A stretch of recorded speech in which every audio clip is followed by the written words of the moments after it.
말씀을 함께 보겠습니다.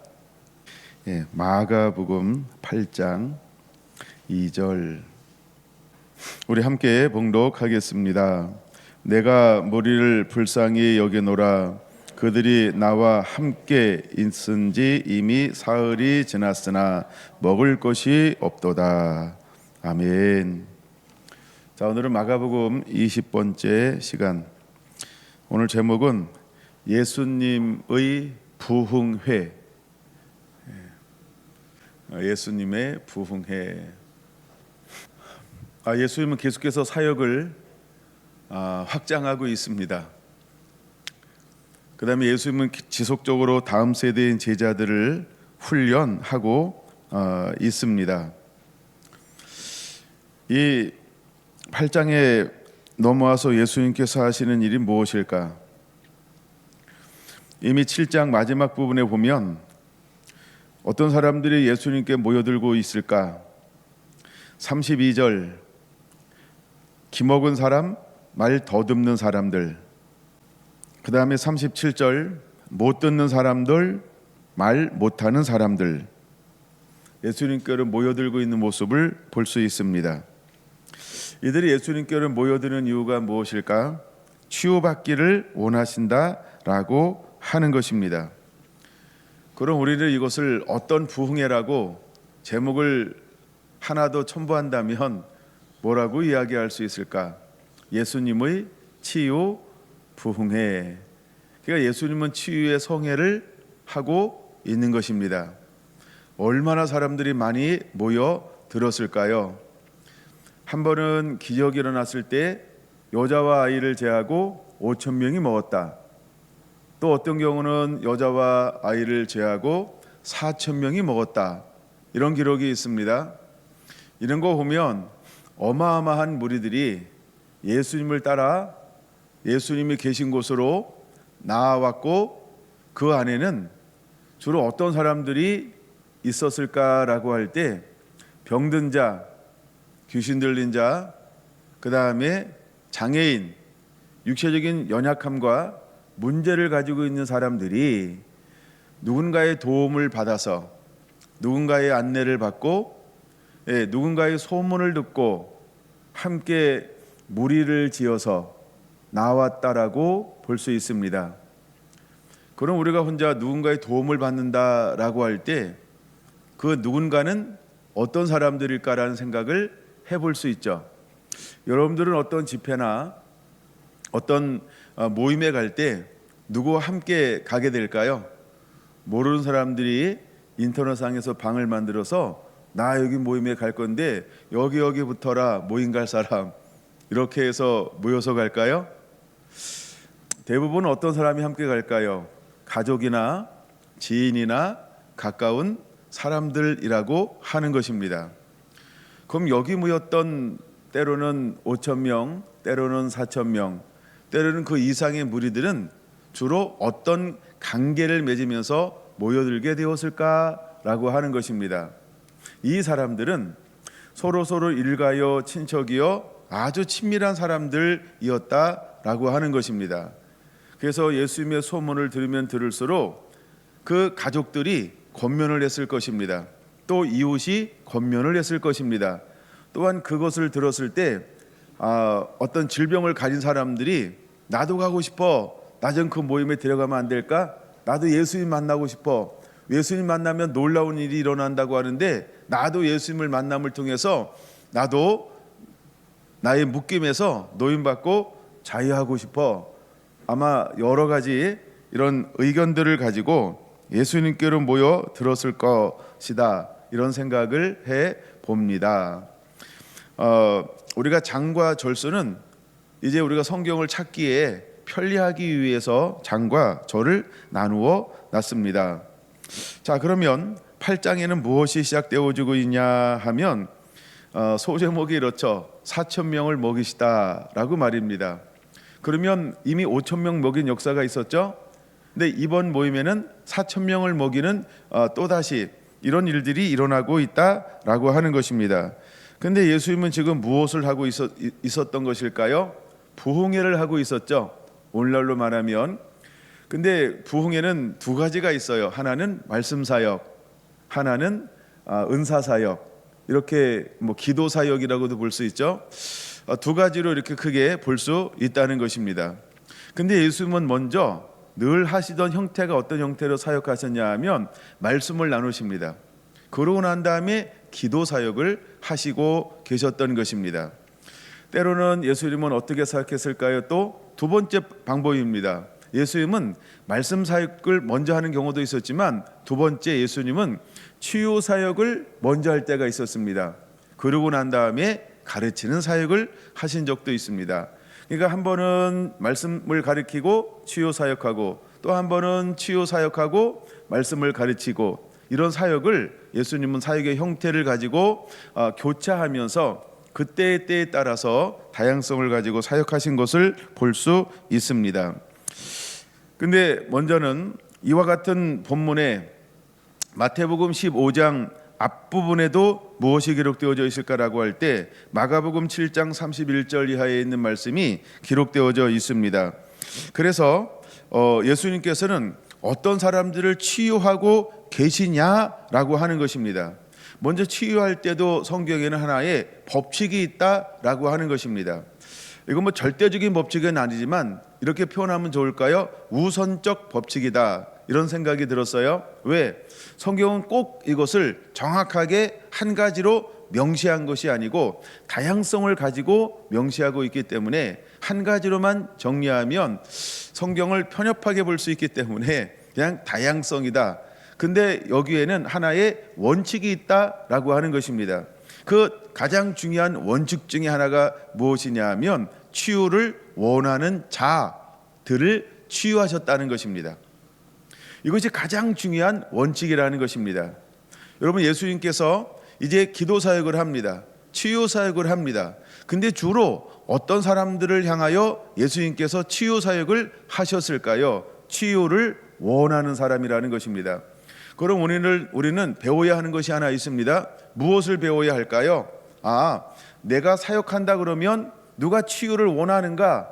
원하는 사람이 훨씬 잘 된다는 거예요. 두 번째, 그럼 내가 기도를 받는다 그러면 나는 어떤 마음을 가져야 할까요? 주님, 나 치유받고 싶어요 라고 하는 원함이 있어야 한다는 것입니다. 여러분, 어떤 마음을 가지고 주로 있나요? 그 이제 두 번째, 원함이 어느 정도여야 하냐는 거예요. 성경에 제가 다시 한번 이것을 보기 위해서 마가복음을 또 마태복음을 다시 한번 이 부분을 찾아봤습니다. 근데 가장 강렬한 것이 무엇일까요? 가장 강렬한 것이 무엇일까요? 그러니까 내가 원하는데 어떤 마음으로 예수님 앞에 나가는 사람들이 주로 치유의 혜택, 은총 받았냐라고 하는 거예요. 그러니까 우리가 얼마나 치유에 대한 강렬함, 소망이, 소원이 얼마나 간절해야 되느냐, 그것을 발견해야 한다는 것입니다. 여러분, 저도 수없는 사역을 해봅니다. 그럼 그럴 때 어떤 사람들은 그냥 서 있습니다. 누군가 등을 떼물렸습니다. 근데 그 정작 본인에게는 그렇게 간절함이 없습니다. 제가 오늘 부흥회 갔는데 어떤 사람이 느껴지도록 어떤 마음을 가지고 있냐 하면 해보세요. 이런 태도를 가지고 있는 분도 있었습니다. 근데 몰라요. 왜냐하면 제가 하는 게 아니거든요. 저는 기도로 봉사하는 거고 실제로 치료하시는 분은 주님이 해주셔야 합니다. 성령님의 은혜를 부어주셔야 합니다. 그래야 모든 각색 질병에서 노임받고 자유할 수 있는 것입니다. 또 어떤 사람들은 한 번 기도 받고 나을 수도 있고 어떤 사람들은 여러 번에 걸쳐서 나음을 얻을 수 있습니다. 또 어떤 경우가 있냐 하면 그 즉시 낫는 사람도 있고 시간이 지나면서 낫는 경우도 있습니다. 그러니까 우리가 실제로 사역하다 보면 회복의, 치유의 다양성을 가지고 있다라고 하는 것을 발견할 수 있습니다. 그러면 예수님은 원킬이었을까요? 한 번 기도하면 무조건 나았다. 예수님은 어떻게 치유 사역을 하셨을까요? 예수님께서는 어떻게 귀신을 쫓는 축기 사역을 하셨을까요? 예수님은 어떻게 마음의 상처와 아픔인 사람들, 즉 내적 치유 사역을 어떻게 하셨을까요? 예수님은 원킬로 하셨을까요? 성경을 보면 예수님도 한 번에 난 사람도 대부분 많습니다. 그러나 꼭 예수님의 사역도 한 번으로만 되지 않은 경우도 있다는 것입니다. 이것은 성경이 예수님의 사역을 전부를 기록하지 않았다라고 요한복음이 말하고 있는 것처럼 예수님은 어떤 경우에는 원킬 한 번에 나왔어요. 어떤 경우에는 두 번, 어떤 경우는 여러 번에 걸쳐서 예수님도 그런 다양성을 가지고 사역하셨다라고 하는 것입니다. 그럼 우리는 크게 두 가지로 또다시 생각해 봐야 됩니다. 하나는 우리가 믿음을 가지고, 그렇죠? 우리가 믿음을 가지고 우리가 예수 그리스도의 이름으로, 또한 아니면 성경의 권위를 가지고 이렇게 사역할 때도 능력이 나타난다라고 하는 겁니다. 또 한 경우는 은사가 있는 것입니다. 특별히 어떤 은사가 있어야 합니까? 고린도전서 12장에 말하고 있는 것처럼 치유라고 하는 은사가 있습니다. 축기라고 하는 능력 행함의 은사가 있습니다. 그럴 때 은사를 가지고 사역하는 경우가 있다. 그러니까 하나는 믿음으로 하는 사역이 있고 하나는 은사를 가지고 하는 사역이 있다. 크게 두 가지로 볼 수 있죠. 그럼 우리도 똑같이 두 가지로 사역할 수 있다는 거죠. 하나는 믿음으로 사역합니다. 또 하나는 은사를 가지고, 하나님 은사를 주어서 은사를 가지고 사역합니다. 여러분, 믿음과 은사의 차이점이 무엇일까요? 믿음도 역사합니다. 은사도 역사합니다. 그럼 우리는 둘을 다 가지고 어떻게 해야 할까요? 우리가 나사렛 예수의 이름으로 일어나 걸어라 라고 할 때 이것이 믿음으로 사역한 겁니다. 그 다음에 믿음이라고 할 때 여기다가 어떤 걸 포함시키기를 원하냐면 예수 그리스도 이름에는 능력이 있습니다. 그러면 우리는 예수 그리스도 이름으로 기도할 수 있고 이걸로 사역해야 할 줄로 믿습니다. 또 하나는 은사인 것입니다. 물론 은사가 있어도 무엇으로 사역해야 할까요? 첫 번째랑 똑같다라고 하는 것입니다. 무엇을 사용해야 할까요? 그렇죠? 예수 그리스도 이름으로, 그 다음에 믿음으로. 할렐루야. 근데 똑같은 믿음을 사용하는데 여기는 무엇이 있다고요? 성령의 임재가 있어요. 성령의 능력이 있어요. 성령의 기름 부음이 있어요. 둘 다 똑같은 사역이 일어납니다. 근데 하나님은 사역할 때 어떻게 사역하기를 원하실까? 둘 다 사역해야 합니다. 그러나 때가 되면 주님은 어떤 걸 선택하시냐 하면 성령의 능력과 기름을 부어서 구원 받아서 사역하는 자가 되기를 원하시는 것입니다. 할렐루야.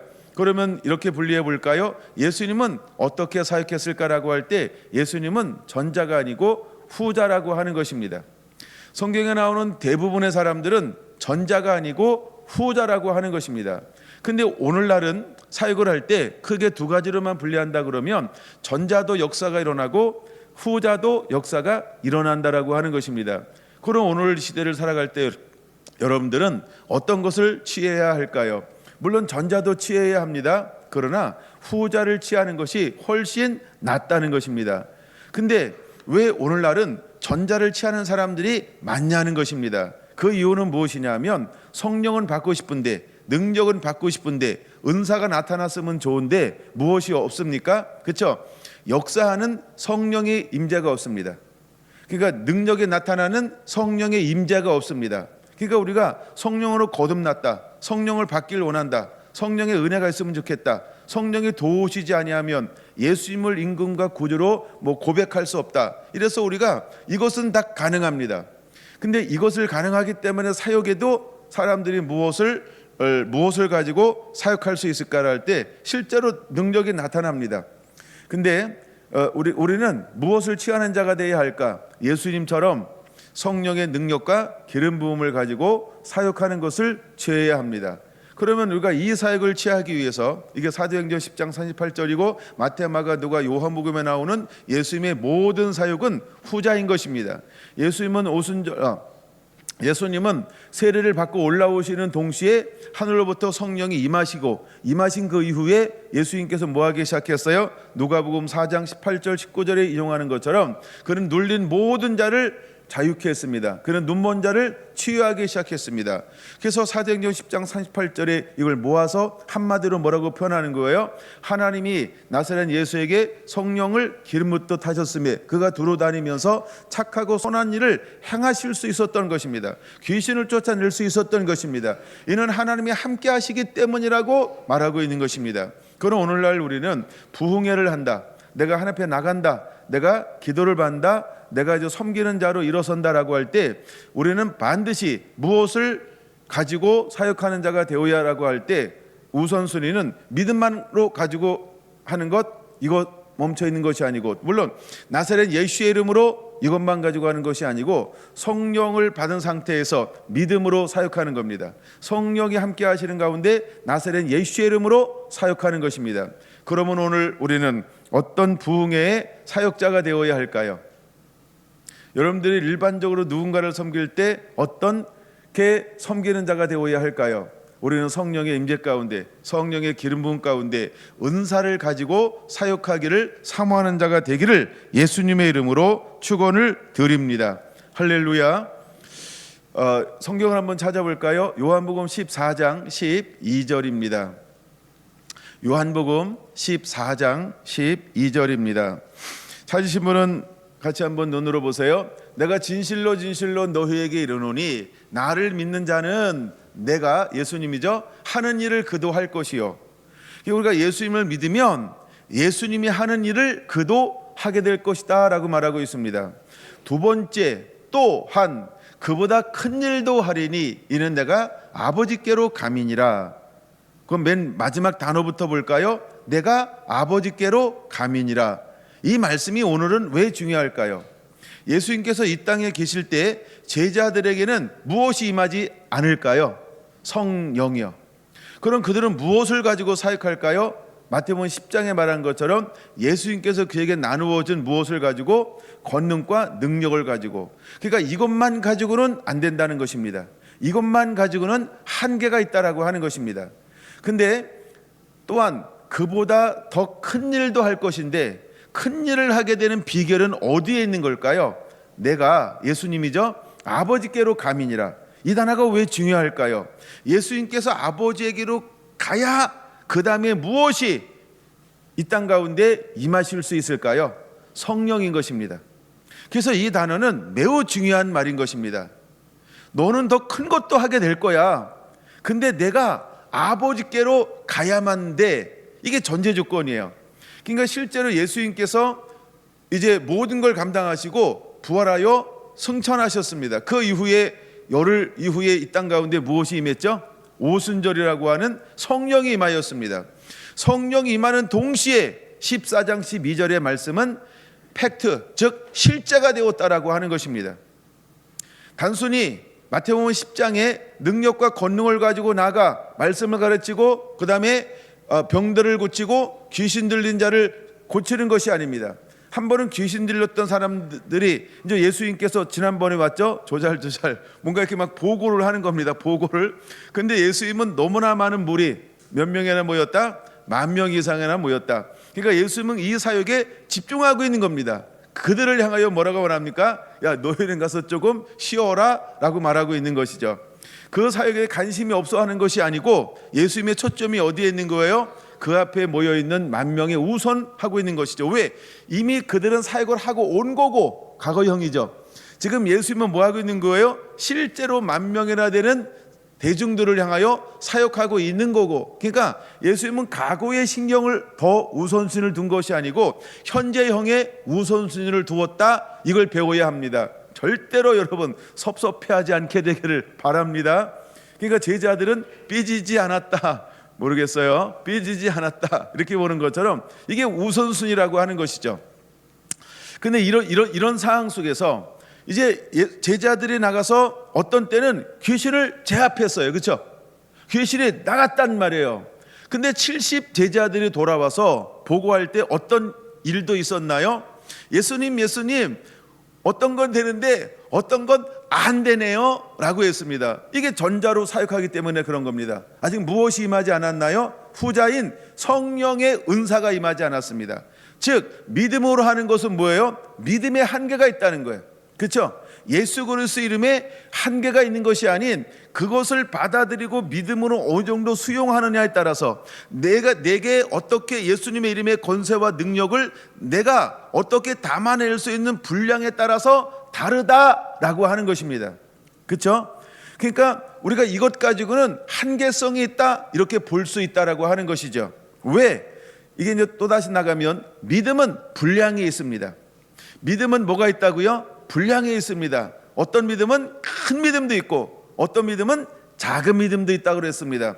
그다음 믿음 다룰 때다 다뤘던 건데, 그래서 예수님께서 작은 믿음이라고 표현하는 거, 믿음이 작은 자들아 풍랑을 만날 때 제자들 향하여 말합니다. 믿음이 적은 자들아라고 몇 번이나 걸쳐서 믿음의 분량이 있는 것을 이야기합니다. 그 다음에 이 수로보니게 여인에 대해서는 마태복음 15장에는 무엇이라고 소개하고 있을까요? 큰 믿음 이렇게 말하고 있습니다. 수로보니게 여인은 그 자기 딸이 흉악한 귀신에 들렸는데 이방인이었습니다. 근데 예수님께 나왔습니다. 그 다음에 내 딸을 고쳐달라고 이야기합니다. 나는 이스라엘에 잃어버린 자 위에는 보냄받지 않았다 라고 말합니다. 그랬더니 개들도 주인의 상에서 떨어지는 부스러기를 먹나이다 라고 하면서 적극적으로 무엇을 이야기했을까요? 믿음을 표출했습니다. 그래서 예수님은 그 여인을 향하여서, 마가복음은 그렇게 표현하지 않았지만 마태복음에는 뭐라고 표현하고 있다고요? 큰 믿음이라고, 이만한 믿음을 큰 믿음이라고 말하고 있는 걸 볼 수 있습니다. 그런 것처럼 어떤 사람은 큰 믿음이 있어요. 그 믿음에는 분량이 있다라고 하는 겁니다. 그럼 이제 우리에게 적용해 볼까요? 우리도 똑같습니다. 어떤 사람들은 첫 번째, 내가 얼마나 원하느냐, 이게 다 다양성이 있는 거예요. 원하는 게 달라요. 그러니까 우리가 언제나 하나님을 향하여서는 어떤 자세로 나가야 할까요? 절대적인 갈망이 있어야 한다는 겁니다. 절대적인 목마름이 있어야 한다는 것입니다. 이렇게 좀 심하게 표현해 볼까요? 지 문제를 지가 갈망해야지 왜 더 남이 더 갈망하게 만들어요? 좀 세게 표현하면 그런 거죠. 근데 가끔은 우리가 이렇게 피상적으로 대하는 걸 많이 만날 수 있어요. 나는 있어도 되고 없어도 되는데 그냥 기도를 한번 받아볼까? 뭐 이런 자세 있잖아요. 이런 자세. 그러니까 우리가 실제 삶에 적용할 때는 내 안에 얼마나 목마름이 있는가, 이것을 가지고 있어야 한다는 것입니다. 그 다음에 두 번째, 믿음으로 우리가 기도를 받음에도 내게 필요한 게 뭘까요? 믿음을 키워야 하는 것입니다. 그러므로 우리가 어떤 시간을 가져야 돼요? 믿음을 키우는 시간들을 가져야 돼요. 그냥 받는 게 우선이 아니고 믿음으로 준비하라고요. 믿음을 키워야 되는 거예요. 그럼 믿음은 어디에서만 만들어져요? 하나님의 말씀을 들으면서. 근데 여기서 누구한테 말씀을 들어야 할까요? 보냄받은 자, 하나님의 세우신 자, 하나님의 보냄받은 자. 저는 세우신 자라는 단어보다는 그냥 로마서 10장에 있는 보냄받은 자, 이 단어를 훨씬 좋아합니다. 왜? 제가 구약과 신약을 읽어보는데 하나님이 쓰시는 사람들은 대부분 어떻게 표현하고 있는지 아세요? 하나님이 세우사, 하나님이 보내사, 하나님이 보내사, 이 단어를 훨씬 많이 번역해놨습니다. 그러므로 우리는, 선지자들은 누굴까요? 하나님이 보내신 자예요. 그렇죠? 그 다음에 사도들은 어떤 사람이에요? 예수님이 보낸 자들이라는 거예요. 그건 오늘날 우리들도 어떤 사람이 되어야 할까요? 하나님이 보낸 자가 있어요. 내가 만들어져서 훈련되어져서 과정을 거쳐서 세움받은 사람이 있어요. 근데 그들 중에 어떤 사람이 또 있다고요? 하나님이 보냄받은 자가 있다는 것. 그러니까 우리는 어떤 사람이 되어야 할까요? 그냥 우리가 어떤 신학교를 들어가서 공부를 하고 일정한 어떤 조건을 갖추고 환경을 갖추고 시험을 치고 이제 되었다, 이런 사람도 있어요. 근데 보다 더 중요한 게 뭘까요? 하나님이 보냄받은 자냐, 이거예요. 그렇죠? 여러분 보세요. 구약의 선지자들은 100% 어떤 사람들만 선지자라고 이야기할까요? 보냄받은 자. 근데 보냄받지 않은 사람들이 있어요. 왜냐하면 거기는 어떤 사람이 있어요? 훈련받아서 된 사람. 그 구약에도 어떤 학교가 있었어요? 선지자 학교. 그 선지자 학교는 어떤 사람들일까요? 그냥 어떤 사람이에요? 훈련받고 된 사람, 이런 거예요.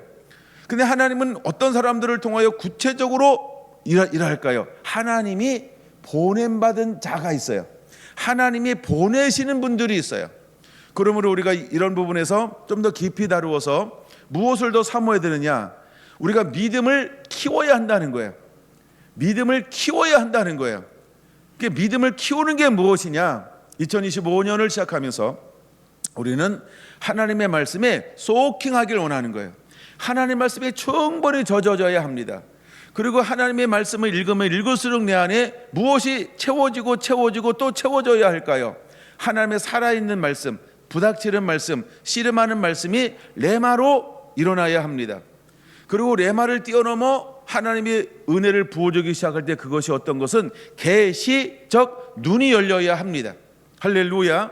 그래서 우리가 말씀이 채워지다가 하나님의 조명을 비춰주실 때, 조명이라는 단어를 쓰는데, 조명하면 하나님이 우리 마음속에 계시적인 영역들이 열리는 것입니다.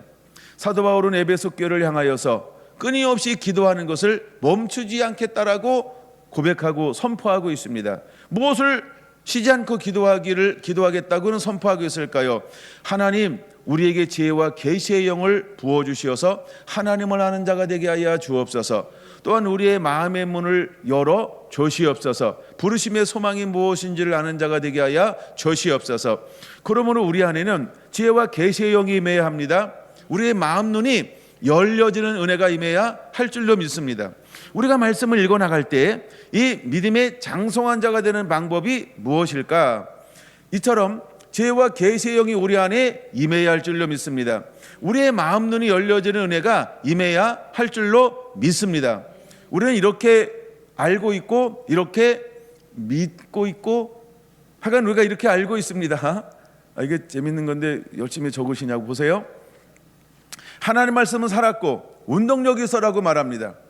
여러분 이걸 전부 알고 있죠? 그럼 이걸 믿냐는 거예요.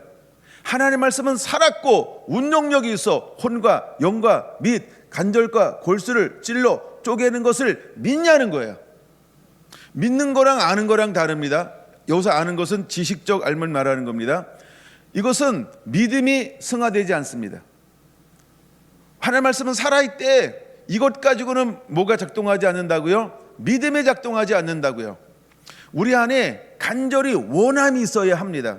하나님 말씀은 살아있기에 그 말씀을 내가 읽는 동시에 내 안에 예리한 성령의 검이 되어서 나를 찔러 쪼개 변화시킬 줄로 믿습니다. 이 믿음으로 말씀을 읽습니까? 이 믿음으로 말씀을 읽습니까?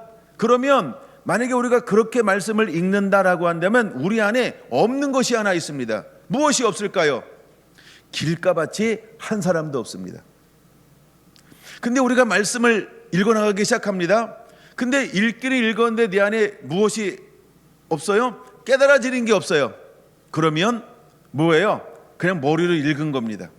무엇이 되지 않았어요? 믿음으로 변화가 되지 않았어요. 믿음의 양식이 되지 않았어요. 믿음의 소스가 되지 않았어요. 그냥 읽은 겁니다. 무엇이 안 되면, 깨달아지지 아니하면. 그러면 우리는 굉장히 중요하게 여겨야 할 것이 있습니다. 깨닫기를 원해야 합니다. 하나님 앞에 깨닫는 마음을 달라고 이제는 용을 쓴다라고 표현하면 이상하죠. 온 힘을 다해야 합니다. 말씀을 읽고 깨닫는 자가 되기를 원하여서. 그래서 어떤 것은 한 번 쭉 읽어나가는 것 가지고 안 될 경우가 있어요. 여러분들이 9장을 다 읽은 다음에 그 다음에는 땡기는 게 있을 수 있잖아요. 안 땡기나? 땡기는 게 있잖아요. 그럼 그 한 장을 딥다 파야 됩니다. 아멘. 저도 그렇게 씨름합니다. 제가 지난주 어느 지역에 연합 집회를 다녀왔습니다.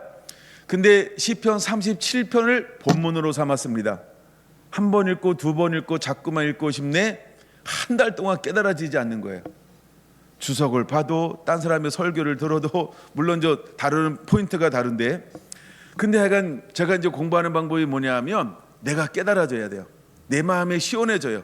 내 마음에 인을 치소서, 내 마음의 말씀으로 인을 치소서. 주여 내 마음의 말씀이 깨달아지게 하여 주시옵소서. 근데 하여간 제목을 뭘로 정했어요? 여호와를 기뻐하라. 그리하면 저가 내 마음의 소원을 이루어 주시리라. 여호와를 기뻐하는 게 뭐야? 왜 기뻐하면 마음의 소원을 이루어 준대? 그리고 1절에서 몇 절까지 있는지 아시죠? 40절까지 있어요. 읽고 또 읽고 읽고 또 읽고 읽고 또 읽고 읽고 또 읽고 아무리 읽어도요 3주가 지났는데도 너무 거룩한 부담이 만들어지는 거예요. 왜? 한 편이 안 나오는 거예요. 이미 제목 5편은 다 전달했어요. 무엇인가 이제 근데 뒤에 거 네 개는 풀어졌어요. 네 개는. 근데 첫 번째 이 관문이 도대체 내 영에 흡족할 정도 왜 있잖아요. 제가 여기 올라오기 전에 이렇게 풀어지는 게 있어야 돼요. 그래야 올라옵니다. 이게 안 풀어지잖아요. 그러면 아주 새벽부터 일어나 가지고요. 또다시 막 씨름하고 앉아 있고 막 이럽니다. 예, 잘 풀어지면 그렇게 하지는 않고 집에서 열심히 성경 보고 찬양하고 예, 그냥 딴 거 합니다. 근데 이제 이 말씀이 안 풀어지잖아요. 그러면 일단은 괴로워. 너무 힘들어요. 근데 이제 집회를 가야 되는데 도대체 첫 번째 나눠야 될 이 말씀의 문이 안 열리는 거예요. 언제 열렸냐면 가기 3일 전에 열렸어요. 가기 3일 전에 이제 방향이 딱 세워진 거예요. 방향이 딱 세워진 거예요. 근데 분량이 너무 많잖아요, 그렇죠? 분량을 많으면 실패하거든요. 왜냐하면 그런 데는 엑기스를 주로 나눠야 돼요. 담임 목사들이 물 타서 나누게. 예, 그래서 이제 어떻게 엑기스를 나눌까? 이야, 근데 이게 풀어지기 시작을 하는 거예요. 그래가지고 얼마나 나름대로 편안하게, 예, 행복하게 말씀을 나누는지 몰라요.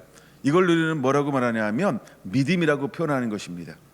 여러분, 우리 안에 치유에 대한 뭐가 풀어져야 할까요? 그렇죠? 믿음이요. 우리가 말씀을 읽을 때 반드시 그 말씀이 내 안에 무엇으로 다가와야 할까요? 깨닫는 말씀으로 해서 이것을 우리가 이제 첫째 레마라고 표현합니다. 근데 단순히 이제 레마 단계에서 뭐 그냥 깨달아졌다. 그러니까 깨닫는 것도 폭이 다 다릅니다. 예를 들어 성경에 나와서 깨닫는다라고 나올 때 이런 표현이 있죠. 5마디. 그렇죠? 1만마디하고 5마디하고 비교할 때, 그 5마디 할 때 그 5마디를 뭐라고 표현하죠? 깨달은 5마디 말하는 것이 1만마디 말하는 것보다 훨씬 낫다는 것입니다. 그러니까 우리 안에 먼저 무엇이 있어야 된다? 깨달음이요. 할렐루야. 근데 우리 이제 깨달음을 지나쳐야 합니다. 그 깨달음을 반드시 통과해야 합니다. 저도 똑같이 성경을 읽어 나갑니다. 물론 저는 구약도 어마무시하게 읽어요. 그걸 다 표시는 안 합니다. 근데 이제 하여간 신약을 어떤 일독을 해야 되니까 그러고 납니다. 그러고 난 다음에 신약을 계속해서 읽어요. 표시는 안 하지만 어떤 걸 읽다가 야, 이걸 더 읽고 싶다 그러면 어떤 건 분량을 채우기 전에 그걸 계속 실험할 때도 있고 또 분량은 분량대로 채우고 뭐 이러면 이제 되니까 그래서 그렇게 읽습니다. 어떻게 해야 말씀이 깊이 깨달아질 수 있을까요? 그렇죠? 읽고 또 읽고 또 읽고 씨름해야 하는 것입니다. 우리가 한 번 하면 깊어질까요? 두 번 하면 깊어질까요? 아니에요. 무지막지하게 왔다 갔다 하면서 말씀을 깊이 씨름하는 그런 은혜가 있게 되기를 원합니다. 자, 이제 한 절 읽어놓고 엄청 많은 시간을 보냈어요. 14장 12절이요. 이게 너무너무 중요한 거예요. 또한 더 큰 것도 할 겁니다.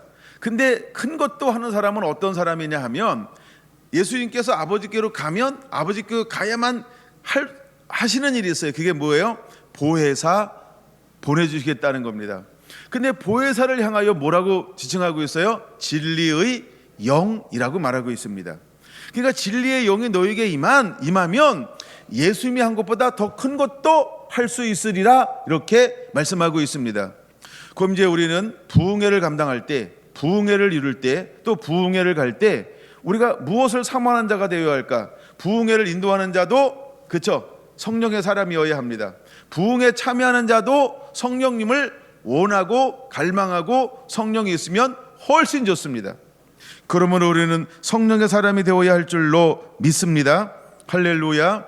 두 번째 성경 구절을 찾아볼까요? 로마서 4장입니다. 로마서 4장 8절부터 보겠습니다. 아브라함에 관한 이야기입니다. 로마서 4장 18절 볼까요?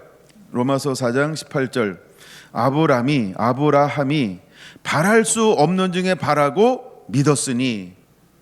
아브라함은 어떤 사람일까요? 믿음의 사람입니다. 믿음의 사람인 걸 볼 수 있죠? 그럼 하나님이 아브라함을 택한 이유가 무엇일까요? 하나님이 아브라함을 택한 이유가 무엇일까? 아브라함은요, 바랄 수 없는 중에 바랄 수 있는 믿음을 가진 믿음의 사람이었다라고 하는 거예요. 할렐루야. 그렇죠? 근데 하나님께서 아브라함을 어떻게 만들어 주겠다라고 창세기 18장 17절에서 19절 성경 적어 놓으시고 창세기 18장 17절에서 19절 말씀하고 있는가? 나는 너를 강대한 나라를 만들 거야. 나는 너를 복의 근원으로 만들 거야. 나는 후손에게 말씀을 가르치는 자로 너를 불렀다라고 말하고 있습니다. 첫째, 너를 강대한 나라를 세우게 할 것이다. 둘째, 너를 복의 근원으로 만들 것이다. 셋째, 후손에게 말씀을 가르치는 자로 내가 너를 불렀다라고 말하고 있습니다. 이게 아브라함이라는 겁니다. 우리가 아브라함은 많이 알잖아요. 그렇죠? 모르나요? 아브라함은 나름 안다고 생각을 하고 나중에 또 시간 있을 때 좀 더 나눠 볼까요? 자, 아브라함을 다루기 전에 또 한 사람을 한번 다뤄보려고 합니다. 이게 나 덮어도 돼요? 욥입니다. 욥기 1장을 한번 보겠습니다. 욥기 1장으로 넘어가서 8절로 한번 볼까요? 욥기 1장 8절로 한번 봅니다. 여호와께서 사탄에게 이르시되 내가 내 종 욥을 주의하여 보았느냐? 그와 같이 온전하고 정직하여 하나님을 경외하며 악에서 떠난 자는 세상에 없느니라. 제가 말씀을 준비하다가 새로운 깨달음을 하나 가졌어요. 그게 뭐냐 하면 아브라함과 욥의 차이가 무엇이냐는 거예요. 아브라함과 욥의 차이가 뭐냐는 거예요. 자, 보세요. 여기 네 가지 욥의 조건이 나오죠. 첫째, 그는 온전하다. 그러니까 아브라함도 온전한 사람이죠. 그냥 그렇다고 인정 좀 해주세요. 이렇게 목사님 증명해 보세요. 그럼 시간이 많이 가니까. 자, 아브라함도 온전하죠. 욥도 온전합니다. 둘째, 욥도 정직하죠. 아브라함도 정직하죠. 셋째가 가장 중요한 겁니다. 욥은 하나님을 경외하는 자입니다. 그러면 아브라함도 하나님을 경외하죠. 이게 22장에서 대놓고 하나님이 그를 시험합니다. 그때 하나님이 이제야 내가 너를 알았다. 무엇을 알았다라고 하나님이 그를 향하여 고백합니까? 이제야 내가 나를 경외하는 줄을 알았노라 하면서 시험을 통과하고 난 다음에 야, 너는 내가 전부로구나. 나는 내가 사랑하는 아들보다 나를 더 사랑하는구나. 야, 네가 나를 경외한다. 즉 뭐예요? 너는 내가 1순위고 아들이 2순위고, 그렇죠? 다른 것이 3순위고. 그러니까 1순위에는 무엇을 놓은 사람이다? 하나님을 놓은 사람인 것을 시험을 통하여 보았다는 것입니다. 욥도 1순위는 누굴까요? 하나님을 경외하며라고 말하잖아요. 그렇죠? 하나님을 경외하며, 그러니까 그도 1순위가 하나님이라고 하는 겁니다. 네 번째가 조건이 뭐예요? 악에서 떠난 자다. 아브라함도 그렇고 욥도 그렇고. 그런데 하나님이 이제 사단이 두루 다녔어요. 사단에게 말합니다. 온 땅을 두루 다녔다고 하니까 야, 욥을 주의하여 보았느냐? 네, 욥을 보았죠. 말합니다. 그와 같이 하면서 네 가지 조건을 이야기하고 있습니다. 그때는 사탄이 시비를 걸어요. 무슨 시비를 걸어요? 까닭 없이 하나님을 그렇게 네 가지로 섬기겠습니까? 까닭 없이 하나님을 경외하겠습니까? 라고 사단이 시비를 걸어요. 아니야, 그는 아무 이유 없이 나를 섬기는 자지 라고 이야기했습니다. 에이, 아니에요. 그래서 첫 번째 그가 무엇을 내어줬어요? 모든 재산을 전부 내어줬어요. 야, 재산을 그러면 내가 한번 허용할 테니까 쳐봐. 그래서 자녀가 다 죽었어요. 10명. 그 다음에 모든 재산이 다 빼앗겨 버렸어요. 그랬을 때 욥은 1장 마지막 부분에 뭐라고 고백하고 있죠? 그는요, 20절, 첫째, 그는 하나님만 예배하는 자였습니다. 그게 너무 네 가지, 그렇죠? 여러분, 모든 것을 잃어버려도 하나님을 예배하는 자입니까? 욥의 신앙은 그러한 신앙입니다. 마지막 때 하나님께서 찾는 사람은 어떤 사람을 찾을까? 그렇죠? 모든 것을 잃어버린다 할지라도 하나님만을 섬기겠다라고 하는 그 믿음으로 장성한 사람. 이것은 여러분 우리가 기본이어야 합니다. 마지막에 사랑이 식어지지 않고 어떠함에도 불구하고, 그럼에도 불구하고 예배를 포기하지 않는 사람, 이 사람이 먼저 되어야 할 줄로 믿습니다. 그 다음에 21절 두 번째 고백입니다. 주신 자도 여호와여 취하신 자도 여호와시니 라고 말하면서 그는 뭐라고 있습니까? 여호와 이름을 찬송하는 사람. 예배인데 좀 더 구체적으로 들어간 거죠. 마지막 때를 살아가는, 즉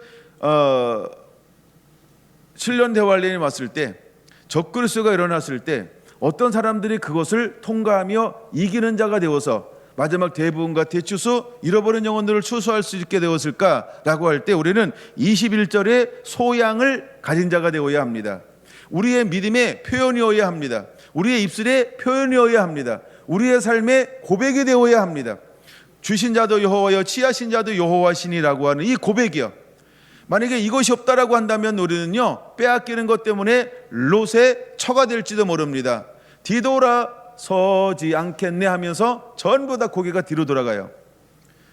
왜? 이 21절의 고백을 할 수 없으면. 세 번째, 그는 뭐라고 말합니까? 22절, 이 모든 일에 욥이 범죄하지 아니하고 하나님을 향하여 원망하지 아니하나니 라고 표현하고 있습니다. 그는 하나님을 원망하지 않습니다. 그는 입술로 범죄하지 않습니다. 세 번째, 우리가 이런 하나님의 사람이 되어야 할 줄로 믿습니다. 할렐루야. 그래서 우리는 상황 따라가는 신앙은 흔들리는 신앙입니다. 상황 따라 흔들리는 신앙은 믿음이 작은 자인 것입니다. 상황을 따라가는 것이 아니고 우리가 하늘에 계신 하나님을 온전히 바라볼 수 있는 자가 되어야 할 줄로 믿습니다. 그러면 아브라함과 뭐가 같아요? 바랄 수 없는 중에 바라고 믿었으니. 이거 똑같죠? 그렇죠? 갈 바를 알지 못하고 나아간 아브라함, 그 다음에 그리하지 아니하실지라도 고백했던 세 친구처럼 동일한 믿음을 가지고 있는 것을 우리가 볼 수 있습니다. 이것이 욥의 신앙이에요. 그랬더니 또다시 사탄이 왔습니다. 그래 해봤는데 어떠냐? 하나님을 경외하는데, 근데 사단은 인정하지 않습니다. 알아야 합니다. 우리를 죽이려고 하는 사탄은 쉽게 자기를 꼬리를 내리지 않아요. 쉽게 포기하지 않아요. 쉽게 인정하지 않아요. 그러므로 우리는 인내하는 자가 되어야 합니다. 한 번 이겼다고 10번 이겼다고 100번 이겼다라고 끝나면 안 됩니다. 뒤에 것을 잊어버리고 부르심을 향하여 또다시 전심전력하여 달려가는 하나님의 사람이 되어야 하는 이유를 욥을 통하여 우리가 배워야 할 줄로 믿습니다. 왜? 그 배후에는 사단이 있기 때문인 것입니다. 그래서 두 번째, 이제 그의 5절 이렇게 말하죠. 뼈와 살을 찢어서 그리하면 하나님을 향하여 욕할 것입니다. 원망할 것입니다. 라고 말하고 있죠. 사단은 아무 근거 없는 선전선동에 능한 자인 것입니다. 이게 사단이 하는 일이기 때문에 그런 겁니다. 그래서 하나님께 또다시 허용합니다. 그랬더니 12장 10절 뭐라고 말합니까? 욥이 입술로 범죄하지 아니하니. 왜요?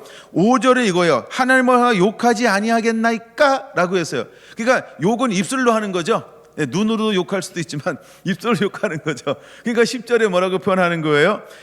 이 모든 일에 욥이 입술로 범죄하지 아니하니라 라고 말하고 있는 것입니다.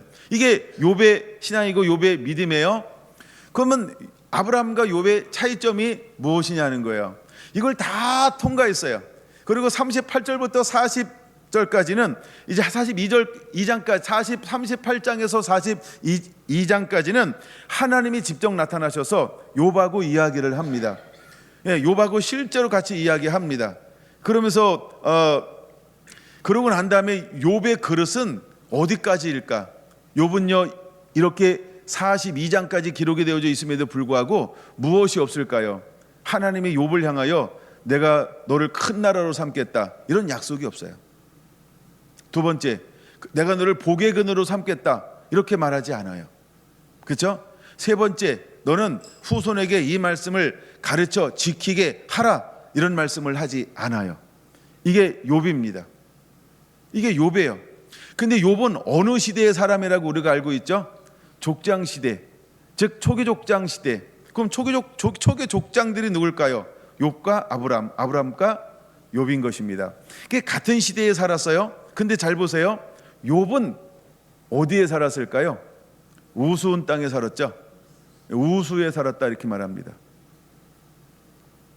우수에 살았다. 그럼 욥을 우리는 무엇이라고 봐야 할까요? 이방인 이렇게 봐야 한다는 거예요. 큰 틀 안에서. 근데 하나님은 욥을 무엇으로 삼지 않아요? 정직해요. 하나님을 경외해요. 악에서 떠났어요. 무엇을 봤을 거예요? 하나님은 욥 안에서 정직하며, 하나님께서 아브라함에게 뭘 봤다 그랬어요? 충성되며 믿으며 사랑하며 여호와를 얼마나 기뻐하는지 보았어요. 마찬가지로 욥도 무엇을 봤을까요? 그 마음이요, 그 중심이요, 하나님을 사랑하고 말씀 앞에 어떻게 반응하는가, 얼마나 사랑하는가, 얼마나 충성된가 하나님께서 보았어요. 그러니까 그럼에도 불구하고 욥은 어떤 삶을 살아요? 그렇죠? 네 가지의 삶을 살고 있는 거예요. 근데 동일하게 무엇이 올까요? 시험이 온다라고 하는 것이죠. 근데 왜 욥의 그릇과 아브라함의 그릇이 다를까요? 무엇이 그 차이점을 만들어낼까요? 욥은 이방인이었다는 거예요. 그렇죠? 그 다음에 욥은 어디에 살았다? 우스 땅에 살았다라고 하는 거예요. 그가 어떻게 보면 처음에 초기에 소개할 때 아브라함하고는 뭔가 이렇게 영적인 레벨 차이가 욥이 훨씬 높은 걸로 생각할 수 있어요. 왜? 1장 1절에서 욥을 그렇게 네 가지로 정의하고 시작하기 때문에 그렇습니다. 물론 그가 42장까지 갈 때 어떻게 그가 삶을 살아낼까요? 근데 아브라함과 욥의 큰 차이점이 하나 있다라고 하는 거예요. 그게 뭐냐면 욥은 개인적이라고 하는 거예요. 근데 아브라함은 개인적이 아닌 타인을 중심으로 한 무엇인가를 가지고 있다는 거예요. 요 정도. 오늘 첫 번째 걸 소개하는 거니까 욥은 개인적이라고 하는 거예요. 모든 걸 욥을 다시 한번 읽어보세요. 1장 2장만 읽고 나머지 이제 중간에는 이제 서로 변론하는 거니까 그다음에 마지막 장을 한번 읽어보세요. 그의 복의 사이즈는 어디까지 넘치나요? 늘 가정이라고 하는 울타리 안에 갇혀 있어요. 근데 아브라함의 복은 어디까지 가나요? 내가 너를 복의 근원으로 삼겠다는 거예요. 이미 시작부터 달라요. 그렇죠? 시작부터 달라요. 아브라함하고 욥은. 근데 우리가 크게 두 종류의 사람이 있을 수 있다라고 하는 것이죠. 여러분, 우리가 아브라함을 볼 때 아브라함은 크게 볼 때 뭐냐 하면 셈의 10대 손입니다. 하나님께서 이제 노아의 홍수 사건을 통해서 노아를 선택하셨고 노의 아들 중에 셈을 통하여서 하나님께서 이제 만들어가길 원하셨습니다. 근데 바벨탑 사건으로 해서 셈족이 흩어져 버렸어요. 근데 1대, 2대, 3대 쭉 가다가 9대가 데라입니다. 아빠. 그다음에 10대가 아브라함입니다. 근데 하나님께서 아브라함에게 무엇을 보았냐 하면 마음을 보았죠. 중심을 보았죠. 그렇죠? 하나님을 얼마나 기뻐하는지, 하나님을 얼마나 믿는지, 하나님을 얼마나 사랑하는지, 하나님께 얼마나 순종하는지를 하나님께서 보았죠. 이걸 충성됨이라는 단어로 느헤미야 9장 7절 8절에 기록됐다라고 말씀을 드렸어요. 근데 그는 하나님께서 임하실 때 행동하는 게 어떤 행동을 하나요? 갈 바를 알지 못하고 나아갔다는 겁니다. 그는 갈 바를 알지 못하고 나아갑니다. 갈 바를 알지 못하고 나가는 원동력은 어디에 있는 걸까요? 믿음의 말씀입니다. 하나님의 말씀을 듣고 그는 무엇을 따라 움직이고 있습니까? 그렇죠? 말씀을 따라 움직이고 있는 사람이 누구였다? 아브라함이었다는 겁니다. 근데 여러분 잘 보세요. 욥은 무엇인가 변론할 때 연약함이 보이지만 늘 그는 무엇을 주장해요? 자기를 주장합니다. 그렇죠? 나는 의로워요. 나는 잘못한 게 없어요. 나는 공평해요. 나는 정의로워요. 이게 이제 변론을 할 때 기본적으로 나오는 욥의 주제인 것입니다. 근데 아브라함은 갈 때 이제 창세기 12장부터 나올 때 어떻게 합니까? 좀 욥에 비하면 모자라고 부족하고 연약한 것 같아. 뭔가 많은 빈틈이 있어요. 그런 것처럼 보이지 않나요? 그럼에도 불구하고 아브라함이 가지고 있는 게 뭘까요? 그냥 22장 결정적으로 하나님의 때가 돼서 결정적으로 그걸 시험하러 왔을 때 그는 뭘 하지 않아요? 다른 생각하지 않습니다. 말씀을 온전히 붙잡습니다. 그리고 함께 올라갑니다. 그리고 하나님께서 예비하실 것이라고 말합니다. 그래서 예비하셨다라고 하는 게 나중에 어떤 지명이 되는 거죠. 여호와 이 일에라고 하는 것이 되어지는 것이죠. 그때서야 하나님께서 그를 향하여 말씀하는 것이 무엇입니까? 이제야 내가 나를 경외하는 줄을 알았다. 여러분, 아브라함은 연약한 것처럼 보입니다. 부족한 것처럼 보입니다. 실수투성이인 것처럼 보입니다. 때로는 그렇죠? 90세에 아내의 말, 사례의 말을 듣고 어떤 그 하갈과의 어떤 동침하는 일을 벌이기도 합니다. 또한 그는 인내가 부족한 것처럼 보이죠. 가끔 하나님을 바라면서 엘리에셀로 하면 어떻겠습니까? 라고 한다든가 여러 가지 건들이 보면 욥에 비하면 어떻게 보면 게임도 안 되는 것처럼 보일 수 있습니다. 근데 하나님은 그에게 무엇을 봤을까요? 똑같은 마음과 중심을 보았는데 그는 무엇을 담아낼 수 있는 그릇의 사이즈를 가지고 있는지 하나님은 아브라함에게 그것을 보았다라고 하는 것입니다. 여러분, 우리는 볼 때 욥처럼 온전한 것처럼 보일 수 있고 아브라함처럼 욥에 비하면 뭔가 좀 이렇게 엉성한 것처럼 보일 수 있습니다. 근데 왜 하나님께서는 아브라함을 뭘로 삼았어요? 복의 근원으로 삼았습니다. 내가 내 후손을 너로 말미암아 복을 받게 하겠다라고 말씀하고 있을까요? 무엇이 이런 차이를 만들어 내는 걸까요? 똑같이 하나님을 섬기는데 무엇이 이것을 만들어 내는 것일까요? 여러분들은 어떤 믿음의 사람이 되어야 할 것인가를 우리가 한번 고민해 보고 생각해 봤으면 좋겠다, 이런 생각을 해봅니다. 여러분 보세요. 제가 욥기 40장 1절에 이런 말씀이 있어요. 욥기 40장 1절에 이런 말씀이 있어요. 트집 잡고 하나님을 탓하는 자여, 이렇게 말합니다. 그러니까 우리가 변론을 하기는 합니다, 그렇죠? 근데 그는 변론을 하긴 하는데 마음 중심이 어떤 걸 가지고 있어요? 하나님을 트집 잡고 하나님을 탓하는, 무엇인가 이 온전한 것 같음에도 불구하고 결정적으로 아주 심도 있게 그를 하나님이 마음을 살폈을 때 어떤 것들을 가지고 있다고요? 그렇죠? 트집 잡고 하나님을 탓하고 또 하나님을 향하여 약간 이게 원망하고, 여러분이 나중에 38장부터 읽어보세요. 그럼 하나님께서 그에게 뭐라고 말씀하시는가를 자세히 읽을 수 있어요. 하여간 이게 어떤 차이를 만들어낼까요? 중심 차이요. 그러니까 우리가 어떻게 보면 거의 흡사하게 보일 수 있어요. 우리에 비하면 훨씬 차원 높은 사람들이 욥이고 아브라함이었어요. 근데 욥과 아브라함을 둘을 비교하면 훨씬 욥이, 그렇죠, 우세하고 아브라함은 뭔가 좀 부족한 것처럼 보이는 경향을 충분히 가지고 있는 사람이었다라고 하는 것입니다. 근데 하나님은 아브라함을 무엇으로 삼았다? 복의 근원으로 삼았다라고 하는 것입니다. 왜요? 그 중요한 것이 바로 세 번째 말입니다. 첫째, 내가 너를 강대한 나라로 만들겠다. 욥에게는 그런 선포가 없습니다. 둘째, 너를 복의 근원으로 만들겠다. 욥에게는 그런 표현이 없습니다. 그냥 한 가정을 축복해 줍니다. 셋째가 가장 중요합니다. 후손에게 말씀을 가르치는 삶을 살아야 한다.